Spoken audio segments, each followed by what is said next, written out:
Solar സമരത്തിലെ ഏറ്റവും ശക്തമായ secretariat ഉപരോധ സമരം 30 മണിക്കൂറിനുള്ളിൽ LDF അവസാനിപ്പിച്ചത് രണ്ട് മാധ്യമപ്രവർത്തകർ തമ്മിലുള്ള ചർച്ചയിലൂടെയാണ് എന്നാണ് ജോൺ മുണ്ടക്കയം വെളിപ്പെടുത്തുന്നത്.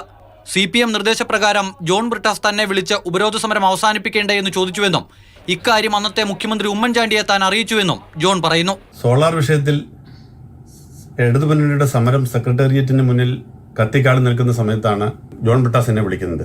എല്ലാവർക്കും അറിയാവുന്നതുപോലെ ആ സമയത്ത് സമരം എങ്ങനെയെങ്കിലും അവസാനിപ്പിക്കേണ്ട ഒരു സാഹചര്യം എത്തിയിരുന്നു ഇടതുമുന്നണിയെ സംബന്ധിച്ച്, പ്രത്യേകിച്ച് CPMനെ സംബന്ധിച്ച്. അപ്പം ബ്രിട്ടാസിനോട് ചോദിച്ചു, നമുക്ക് ഈ സമരം ഒന്ന് അവസാനിപ്പിക്കേണ്ട എന്ന്. അപ്പം ഞാനെന്താ ചെയ്യേണ്ടതെന്ന് ബ്രിട്ടാസിനോട് ചോദിച്ചപ്പം ബ്രിട്ടാസ് പറഞ്ഞു, ഉമ്മൻചാണ്ടിയോട് ജോൺ ഒന്ന് സംസാരിക്കാമെന്ന് ചോദിച്ചു. ഒത്തുതീർപ്പാണ് നടന്നത് എന്ന് അന്നത്തെ ആഭ്യന്തരമന്ത്രി തിരുവഞ്ചൂർ രാധാകൃഷ്ണനും പറയുന്നു. സ്വാഭാവികമായിട്ടൊരു സമരം തീർക്കുന്നതിന് വേണ്ടി അവരുടെ ഭാഗത്തുനിന്ന് ആഗ്രഹം ഉണ്ടായതായി ഒരു തോന്നൽ ഞങ്ങൾക്കും ഉണ്ടായിട്ടുണ്ട്. ഞങ്ങളകത്ത് പോസിറ്റീവായിട്ടുള്ള സിഗ്നൽ കൊടുത്തിട്ടുണ്ട്.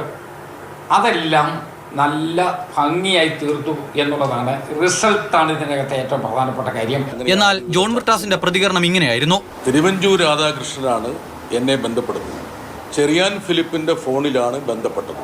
കൈരളിയുടെ ഓഫീസിൽ ഇരിക്കുമ്പോൾ ചെറിയാൻ ഫിലിപ്പിന്റെ ഫോണിൽ അദ്ദേഹം സംസാരിച്ച ശേഷം ആ ഫോണാണ് എനിക്ക് ചെറിയാൻ ഫിലിപ്പ് കൈമാറുകയും അദ്ദേഹം ഈ സോളാർ വിഷയത്തെക്കുറിച്ചുള്ള സമരത്തെക്കുറിച്ചും അതിൽ സർക്കാർ ഏത് നിലയ്ക്കുള്ള ഒത്തുതീർപ്പിന് തയ്യാറാണെന്നും CPM നേതൃത്വത്തെ തൻ്റെ ഈ മനോഗതം അറിയിക്കണമെന്നും അദ്ദേഹം ആവശ്യപ്പെടുകയാണ് ചെയ്തത്.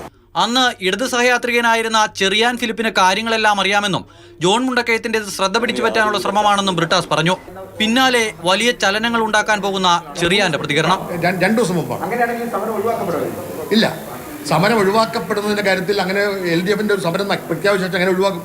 സമരം തുടങ്ങുന്നതിന് മുമ്പ് തന്നെ ആലോചന ഉണ്ടായെങ്കിലും സമരം തുടങ്ങിയതിന്റെ അടിസ്ഥാന ആ ദിവസമാണ് ശരിയായ ആലോചന നടന്നത്. സമരം തുടങ്ങുന്നതിന് മുമ്പ് ഒത്തുതീർപ്പുള്ള ശ്രമം തുടങ്ങിയെങ്കിൽ പോലും ഞാൻ അതിന്റെ ആദ്യഘട്ടത്തിലുള്ളൂ, രണ്ടാമത്തെ ഘട്ടത്തിലില്ല. എന്തായാലും ഒത്തുതീർപ്പ് രാഷ്ട്രീയത്തിൽ അണികൾ വഞ്ചിതരായോ എന്നതാണ് പ്രധാന ചോദ്യം.